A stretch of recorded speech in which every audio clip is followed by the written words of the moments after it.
Quand tu vois ça se passe sur l'autre, cherche à comprendre. Quand tu n'as pas la révélation, ne le jalouse pas. Ne pas contre l'autre. Ce passe un mystère.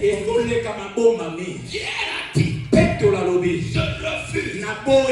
Dieu a dit, accepte parce que c'est les 4 anges qui descendent. Ce soir, les 4 êtres. Les 4 êtres. Je vais au ciel. Parce que je monte au ciel. L'apôtre Jean. J'ai vu comme je dis, Seigneur, lesquels descendent avec la lampe. Il dit, fais le taxi, fils, je vais te révéler. Là, c'est la partie des adultes. Si tu es bébé, va dehors d'abord. Parce que là, ça va te remonter. Lorsque je vois ça descend, je vais de Genèse jusqu'à Apocalypse. Il y a plusieurs livres. Mais je vois que dans le livre d'Ézéchiel, on me parle, on me révèle la descente de 4 anges. C'est partiellement Apocalypse. Parce que je fais dans Apocalypse. Je vois aussi qu'il y a 4 anges.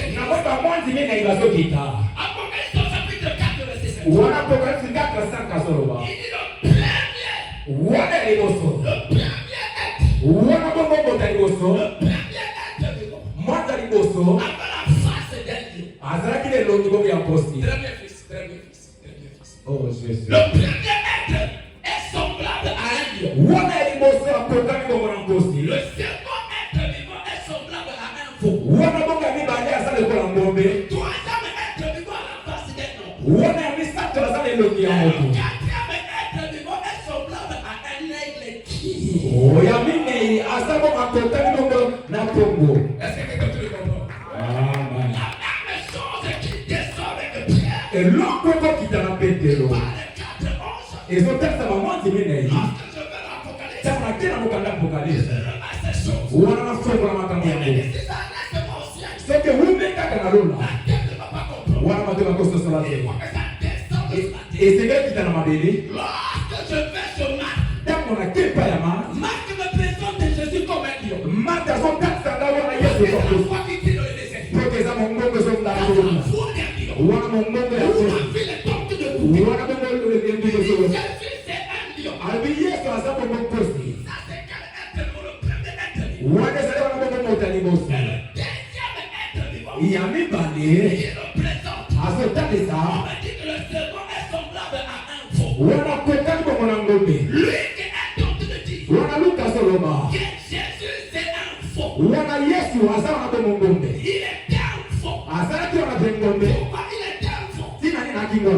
Il lui a commencé son évangile là où on sacrifiait les idoles. Il a commencé à sacrifier les faux et les bœufs.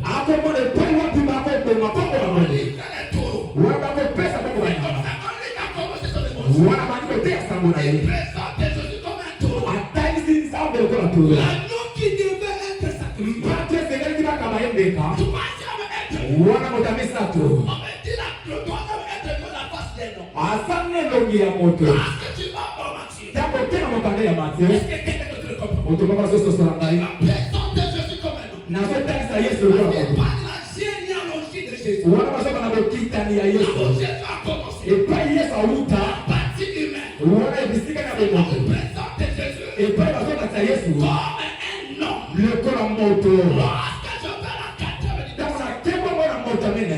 dimension de l'air. Wana epime ya pombo. Dans les quatre évangiles. Na kati ya sango mena. Je vois Jean. Nasoma na Yohane. Apôtre Jean est en train de présenter Jésus comme un nègre. Comment Jean azotalisa Yesu le kola pombo. Comment il présente Jésus comme un nègre? Atalisa le kola pombo.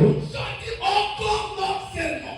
Azoma na evangeli. Encore mon serment. Kuna na Il evangeli. n'avait jamais tout commencé. Azalaki nanu na evangeli. Il a commencé l'évangile à partir de Jésus. Wana babatisa kotaka Yesu ya mutu. Asongi kuna On pombo. commençait avec la parole. Evangeli ezalaki leki. Jean révélait la divinité de Jésus. Akotalisa nzambe ya Yesu. C'est les quatre dimensions de quatre êtres dimensionnels. Wana epime le pombo ya bato mena ina. Tango yango yeye. Nkolo ye bakosokola biso miso. Tango yango yeye. Napangi nakita na mabele. Epai Petro. Ayeba kotelema wana. Wana tika yango kita. Tango atungisami. Wana babezi prose. Wana bato bauti wana. Wana bato ya Cornel baye. Wana iba koboya bango. Petro. C'était pas Wana eza bongo bandeko. Ba Petro. Eza bato ya kalasi. Ba Petro. c'est ceux qui t'ont connu. Eza bato Il a bayeba. dit pas question parmi. Albi bango te Il yeye. avait déjà mis de côté. Le corps matani na mopanzi. Lorsque je vois mettre de côté, Tango na botana je mopanzi. vois comme ça jeter. Na moni moto babenga Et sete. on avait rejeté. Jepta so baka babwakisa. J'ai dit non, mais pas au moi. Nga anote. Même le Seigneur a été déchiré. Iye makoso te awana babwaka ye. Bible dit, Biblia ezoloba. Pierre qui était la principale. Wana libanga ezalaki ya Pierre mokoko. qui était rejeté par les baptisés. Oyo babwakisa na bato. La finalité. Fuluka na yango. Tosonga na katikati. Pierre refuse. Ata kopete basokola. La finalité va se faire. Fuluka kondima. Na ngambo na sakoli. Pierre de ta vie. Wana bapete babwakisa. Oyo batela libanga. Oyo babwakisa yo. Oyo babwakisa yo. Oyo sino nikoseka. Lola. Zamba Lola. Bango bakoyeba yo. Bato babwakisa. Bato babwakisa. Esuka na yango. Ndezi boshako. Akoyeba. Akoyeba kisa bokonzi. Na ye te soko sana. Ndezi boshaka sana. Ndezi boshaka sana. Atako babwakisa yo. Na mama na yo. Na tata na yo. Tata na yango. Yo zana beko. Ndamba zako tena yo sana. Yapa matale kurusu. Atako katani kwa wana kapoeka kwa ndima yo. Mose baeba kwa baba. Katinda ye. Suka. Apema motamopila. Moto ya kadika. Pino batoko sa nesiku. Yes, nake na megalo. Nake kuna. Pango bakoyaka. Nakosa kisabana. Bana nakosa kisabana. Nakili nake megalo. Sama na umele kuna. Wanakoma kwa rupa.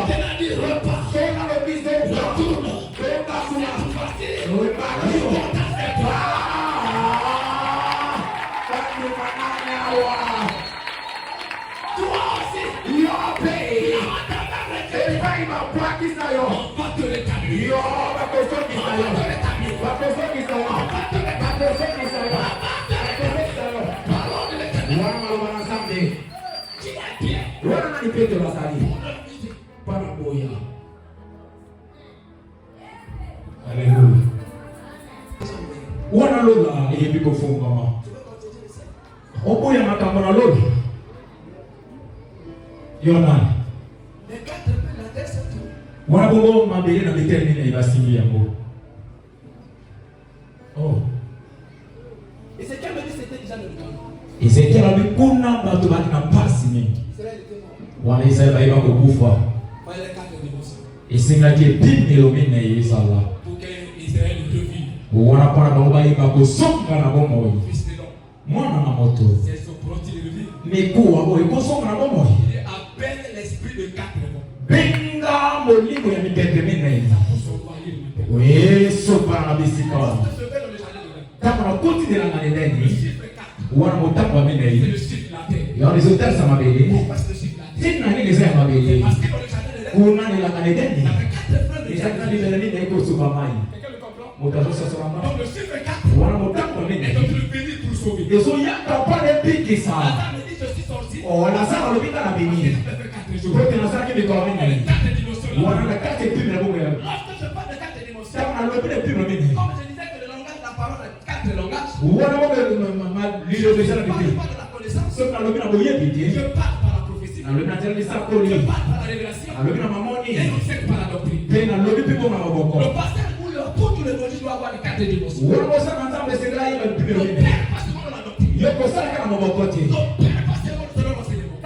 La côté. On peut aussi dans les églises. Oh, dans la carte à maman. On peut aussi dans la prophétie. La carte à ma sacourée. Il y a plein de prophètes sur le terrain. Et ça, ils sont dans sa gloire avec. Oh, mais tu es prédicateur. Il y a plein de prophètes sur le terrain. On a comment va sacourée, la sacourée. Je vais soutenir ma thèse. On a le maman là. Je vais soutenir ma thèse. Ma thèse, ça y est, en gros. Il dit dans les derniers temps. Alors, on va pas quoi souka. Il va t'en. Je répondrai mon esprit sur toute œuvre. C'est un sopa wali monanga na moto nyoso. Office fait quoi? Banana basi ya libani basa bola. Quelqu'un a compris? Alléluia. La passé quelqu'un de monde. OK le moto n'est pas na moto té. Il y a une dimension de la progression. Et ça ne pimelo ni sakolika tina yo. Parce que l'esprit a été répondu. Pour te moli monza basa sopa yango. Comme si tu étais plein de wana ko te ko tuna le so wana bakangate. Wana zo sana kata bipimelo mene. Ça c'est qui le dérange? On est là que ça tout ça. Un peuple était dans la famille. L'important mon gars qui n'a pas. Pour faire déjà leurs enfants. Voilà comment on a payé par la banque. Il s'agit de la ville de Samarie. Voilà tout ça on est à Samarie. Qu'est-ce qui se passe? Ni les cas. Les 4 lepreux ont été rejetés. Parce que on a maman ba ba ça d'abord. J'insiste. Nazo loka yango. Si tu avais été rejeté. Sauf qui yo ma bois qui ça yo. Le père spirituel t'avait rejeté. Tata moli mango ya yo. Mais un jour. Mon corps mon corps. La famille non. Oh!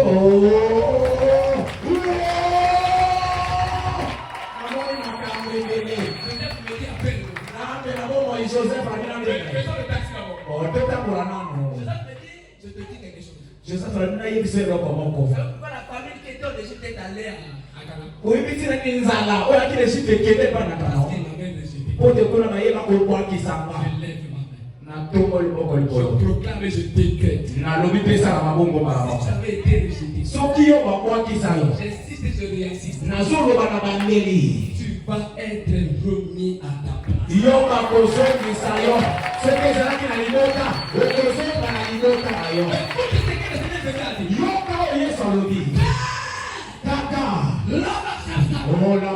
Pourquoi m'as-tu abandonné? La finalité qui est revenue sur le trône. Le trône va t'avoir avancé. Oh, moi, je vais le voir.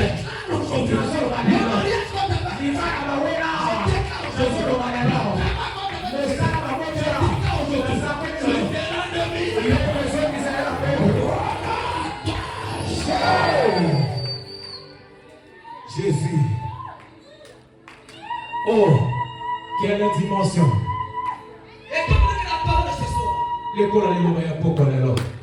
Encore 3 dimensions. Et ça n'a pas pu me lever ça tout. La première dimension, c'était l'ouvrir. Il y a des bosses qui n'ont pas de fonds.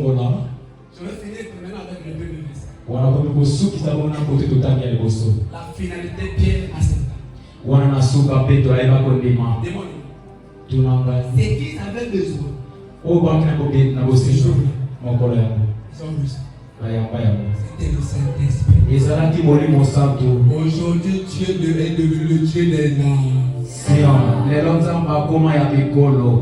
Les nations avaient été d'abord rejetées au préalable. Les colos, pourquoi qui s'appuie sur nous les bossos? Tiens ton calme, je vais te parler.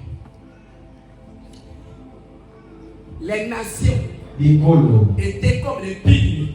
Étaient comme les hommes de rien.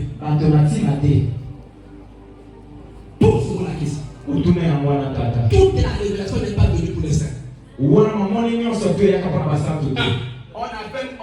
pointé Pierre à la famille à cause des nations. Pour donner les passions. Quelqu'un va souffrir s'inscrit d'abord dans ça. Ah, mais quand on a une passe d'abord. Vous sortez. Avec la moto. Alléluia. Pour l'élévation de Jésus, qui a supporté le quoi? Pendant Zambie, à tout moment, nani wana yoka kilo. C'est Judas. Judas aïba komema mukumba wana. Pour l'élévation d'Aman. Pendant bongo. Non, le Mardoché. Mardoché aïba kotomo. Aman ne pas se pondre, Mardoché monte quoi? Amata lesika wana. Et ça va beaucoup. Nanzini. Et ça va beaucoup. Et salama. Alléluia. Amen. Amen.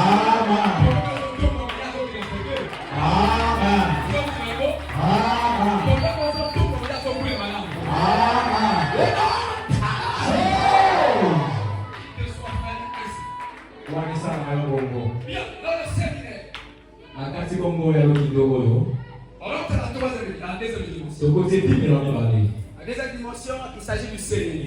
Et puis maintenant, le séminaire, il y a une partie de la littérature. Et une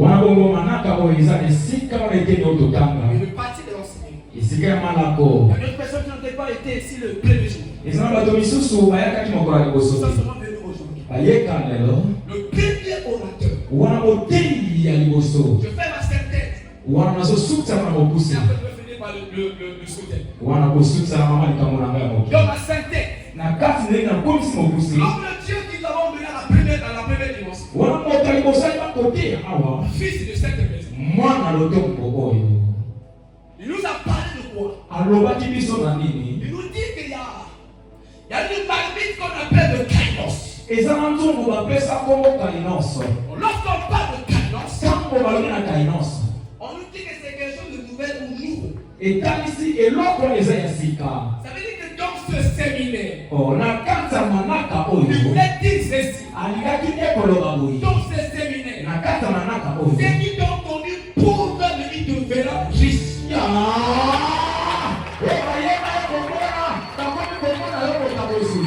que le Fils voulait dire? Il voulait dire ceci. Que ce qui n'a jamais été dans ta vie, que nous ça va se blesser.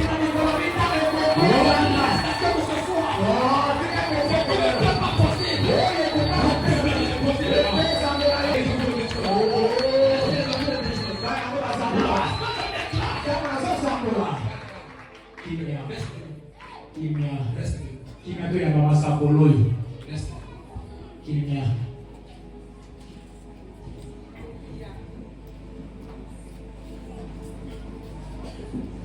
Lorsqu'il y a le kainos, le kainos ne vient pas n'importe comment. Le kainos vient, c'est lorsqu'ils sont les dérangés. Il y a des ceux qui font de la queue. Comme Jean Baptiste disait que je suis le seul spirituel. Il ne savait pas qu'il y a un kainos qui venait en nous. Lorsque je vais dans l'usine de fabrication des voitures, j'ai vu autour de notre président de la République, le Souba, il y avait des voitures qu'on appelait quoi? Safran. Il ne savait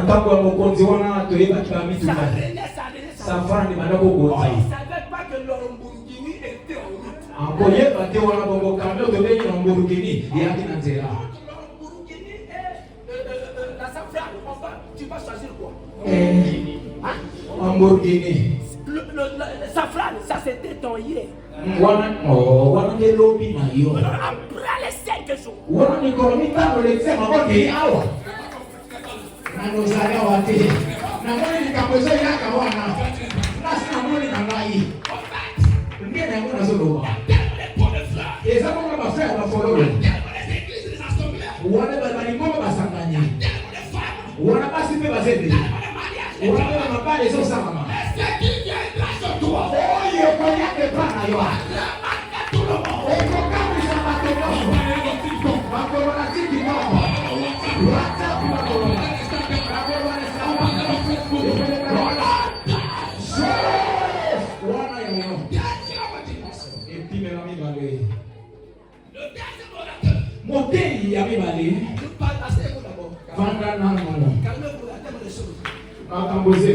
Le Fils dans cette maison. Moi, non, paye le temps pour vous. Oh, le bas n'a pas Je commence à me prendre. on a pas la bonne colonne dans sa tête. Bon, ça fait que je vais commencer à vous envoyer. T'es n'a pas la bonne colonne dans Parce que c'est des noms qui révèlent des choses. so kumbo na makambo awa. J'aimerais me perdre les pédages, je vais prêcher quoi? Alors, mais basili bisika boy na siba wandi. Wana kaka na mimisi oh tata laksa na bana te. Le deuxième fils se disait ceci. Wana mwana ni barako lo maboyi. Que de la poussière, Wana na mabele pamba. il va déposer. Akenela wapi? Je n'entends pas bien. Oh toi. Je n'entends pas bien. Oh toi. Oh, je n'entends pas bien. Oh toi. Qui quittera la poussière? Nana kolongola kuna na pamba na mabele. Tout le monde disait que c'est fini pour Jésus. Basi balobaka Yesu yaye asa kufi na ye. C'est ce que mon fils voulait dire. Wana ndio mwana ngani kaboloba. Malgré qu'on avait enterré Jésus, Wana kaiba kokunda Yesu. les anges sont allés sous la terre. Oh bamonzi bakota na mabele. Comme c'était l'heure. Le ko koma petango. Oh, l'heure, c'est les 5 jours du séminaire. Wana ndio ngeza ni kolomita ndo Après ngasi. les 5 jours, Sima ni kolomita ndo même ngasi. si tu étais dans la prison, Atako watu na boloko. si ton doigt est à Kakamweka, Mo nzoto leza mosifa. ton doigt est à Bambo, Atako za na fendo. je déclare, Na saboni. je déclare ton doigt, au niveau d'être vu par tout le monde. C'est ton temps maintenant. C'est ton heure de maintenant. On est fan avec les autres. Mais puis mon chef, non, je suis la table des amis.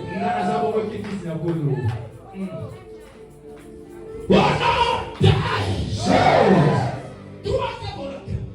Wana misa tumotei. Fils, Oh, donc c'est. mwana pe kaka ya lotombo oyo. Lui nous a emmené très loin.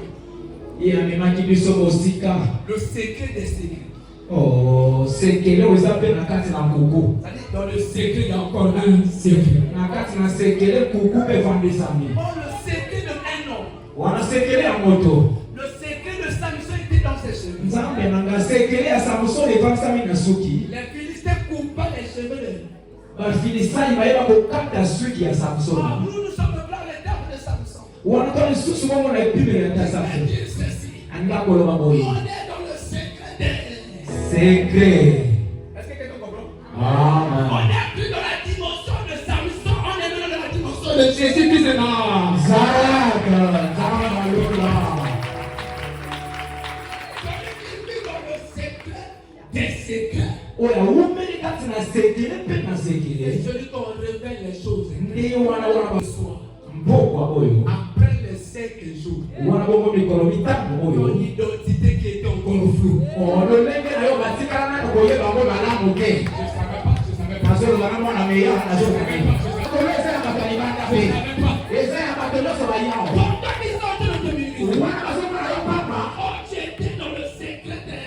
Wani na kati na sekele ya basekele. J'étais dans le secret des secrets. Oya sasa na mabomba mingi. Quelquefois, c'est qu'il fait. Atako nyonso kozala. Le diable s'arrête au premier ciel. Zambo la kovaka na lona Il Yesu. n'arrive pas au ciel des étoiles. Akokome pe Oh, le mishike te. secret des secrets. Sekele ya C'est basekele. le troisième ciel.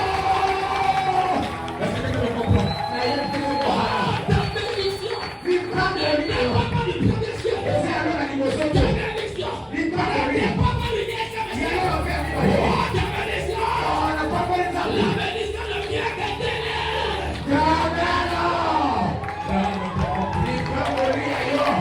Ndenge ezobeta maboko wana. Ezowuke mpona nzambe. Enana yango. C'est ça quelque chose. Na yo ke Vous bakoma. avez dit, demande à l'aide de le recevoir parce qu'il a béni cette autre maison de maintenant. Ah, Est-ce que quelqu'un peut recevoir ta bénédiction? Reçois ta bénédiction. Je te comprends encore. Reçois ta bénédiction. Ça, tu es dans la dimension. wana epimelo ya modele ya minene. L'homme de Dieu a quitté Congo Chine Moto na nzambe azwi motuka na Kongo Chino. avec le salut de la gloire. Na sanduku na ye ayebaki komema moko lobiko na nkembo C'est une chose. makambo mibale. Je marche comme ça. Lorsque le salut arrive, par la gloire. le salut sans la gloire n'est pas. Le salut, c'est la bénédiction. La gloire, c'est ce que les gens vont commencer à demander sur tout. Tout justement, l'homme de Dieu voulait dire ceci. Là, à laquelle nous sommes arrivés, c'est l'heure de Malachie.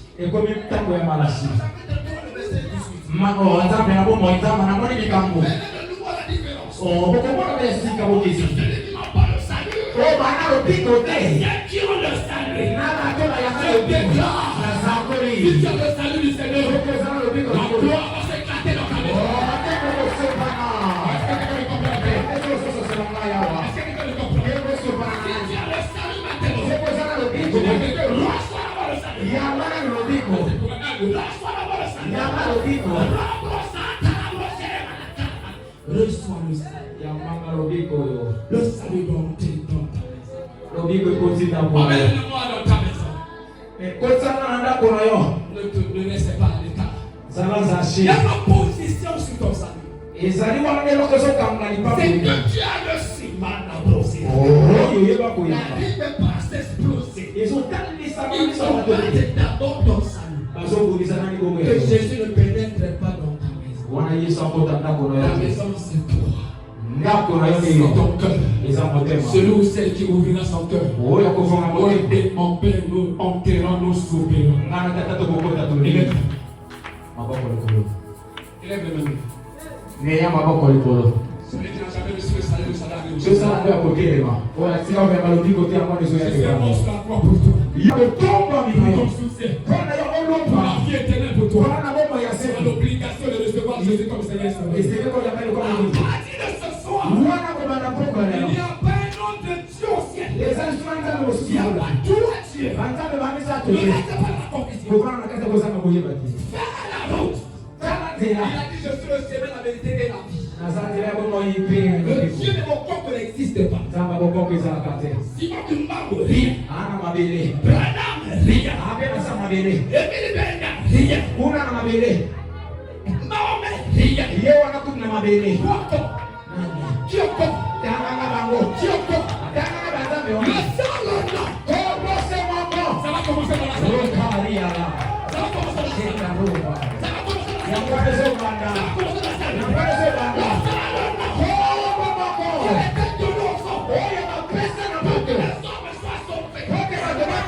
Si tu veux sauver ta maison, si tu veux sauver ta famille, rentre maintenant, monte pour mes archives, ramène le salut maintenant. Dans les 5 jours, gloire mon Dieu. Mais mon Dieu sera ton Dieu. Gloire mon Dieu. Gloire mon Dieu. Le salut allume sur toi. Le salut allume sur toi.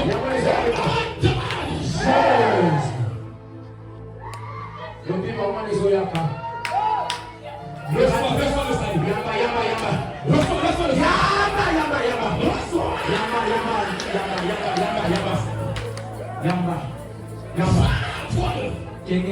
Ne doute plus. Ne doute pas, mon Dieu.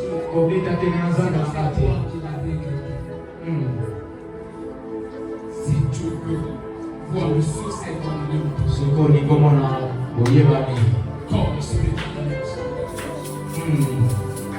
mes amis sont mes amis. Je suis pas au niveau de serviteur, je suis au niveau d'ami. C'est mon ami. Et tout ce que j'emmène chez lui, il ne viendra pas passer. Je suis pas au niveau de dire que si Dieu veut. Moi aussi j'ai le titre de l'homme. Je peux parler de l'homme qui ne peut pas le titre et de parler de l'homme. Et il a dit si je suis homme de Dieu. Je fais le ciel, ce n'était pas Dieu qui l'avait dit. Crois mon Dieu. Il t'emmènera en face de quelqu'un que tu n'as jamais connu et qui sera très compliqué.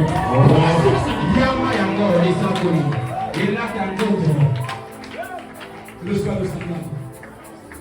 Reçois le salut. Reçois le salut. Est-ce qu'on peut acclamer très fort pour le salut?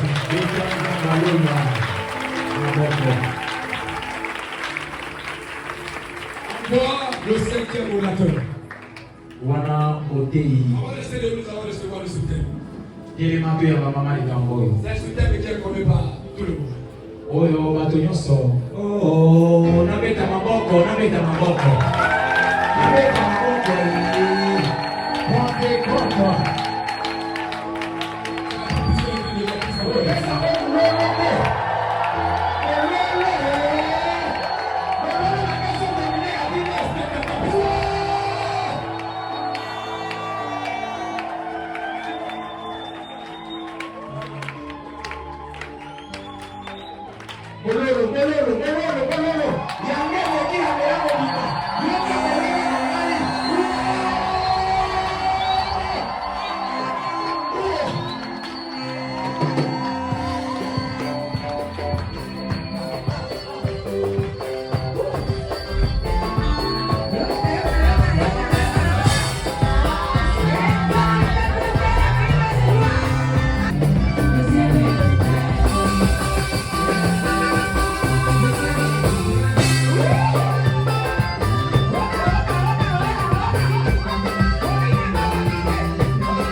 Alléluia.